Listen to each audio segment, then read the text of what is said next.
Hi, Wireshark is used in our support environment for troubleshooting various interfaces, network traffic, monitoring, etc.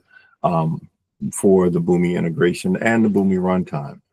Often we have used Wireshark when we want to look at connections and other activity as far as handshakes and etc. that might be need further analysis. So Wireshark is used locally, but it also can be used remotely. We have, for instance, in my environment, there's a remote Linux or Ubuntu server where I have a molecule running, and we want to look closer at the traffic there. So to do that, we would download, you have to configure Wireshark in a particular way. So when you download the executable, it'll ask you as an admin to allow you to install it. And if we look at the install, then you would go through the steps. And then at this point here is the critical point. Here you have external capture tools. So you can do Android dump, ETW rather. And this box here, you need to check the SSH dump, Cisco and Wi-Fi dump.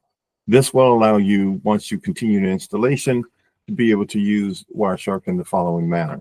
So I already have that installed. So if I run Wireshark now, once it launches,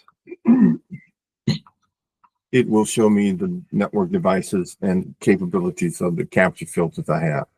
Here I have Wi-Fi, my local loopback, and then here, because of that option, I have the SSH remote. So if we configure this, only thing you need is the remote server, SSH server, the port, and then you need the authentication where you have a user, in this case is Azure, and then you would have the private SSH private key, and that's in a PEM format. So once you do that, then you can double click on the connection, and now you are actually on the server capturing. So if we happen to want to investigate an LDAP connector, we can type in our port. As you can see, there's no traffic currently on the port, but if I go to my Atom that's running and I do a test connection, let's bring that up. So if I on port do a test connection, then I should see, let's make it to Ubuntu.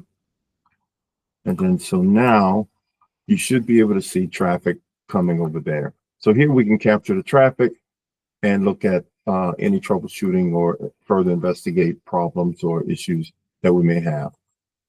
I hope this was helpful. Thank you very much for your time and listening.